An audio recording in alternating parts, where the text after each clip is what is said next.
Most of the luxuries and many of the so-called comforts of life are not only not indispensable, but positive hindrances to the elevation of mankind.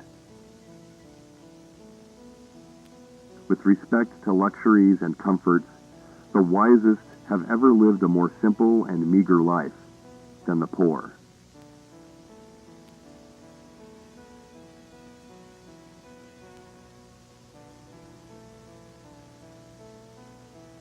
The ancient philosophers, Chinese, Hindu, Persian, and Greek, were a class than which none has been poorer in outward riches, none so rich in inward.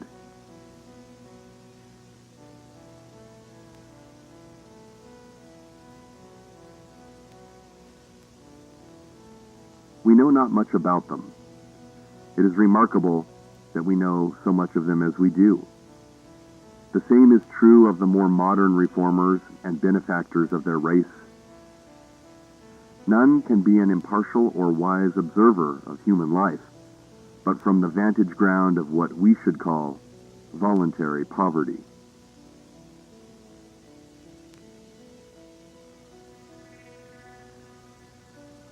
Of a life of luxury, the fruit is luxury, whether in agriculture or commerce or literature or art. There are nowadays professors of philosophy, but not philosophers. Yet it is admirable to profess, because it was once admirable to live.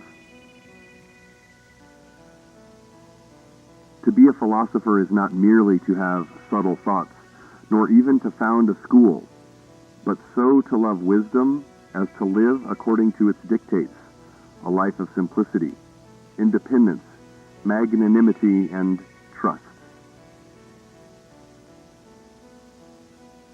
It is to solve some of the problems of life not only theoretically, but practically.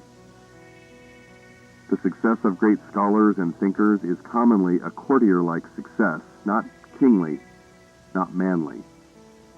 They make shift to live merely by conformity, practically as their fathers did, and are in no sense the progenitors of a noble race of men. But why do men degenerate ever? What makes families run out?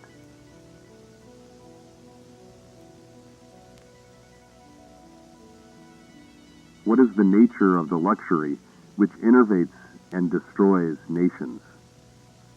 Are we sure that there is none of it in our own lives? The philosopher is in advance of his age, even in the outward form of his life. He is not fed, sheltered, clothed, warmed like his contemporaries.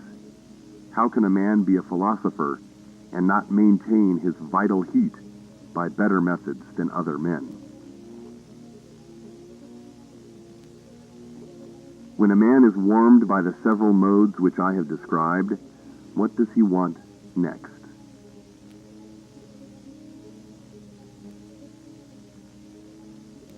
Surely not more warmth of the same kind as more and richer food, larger and more splendid houses, finer and more abundant clothing, more numerous, incessant, and hotter fires, and the like. When he has obtained these things which are necessary to life, there is another alternative than to obtain the superfluities, and that is to adventure on life now, his vacation from humbler toil having commenced.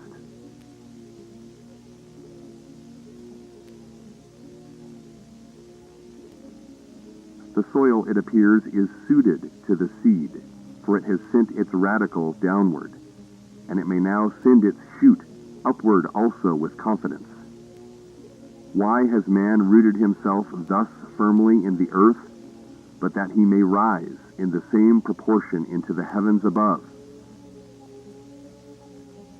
For the nobler plants are valued for the fruit they bear at last in the air and light, far from the ground, and are not treated like the humbler esculents, which, though they may be biennials, are cultivated only till they have perfected their root and often cut down at top for this purpose, so that most would not know them in their flowering season.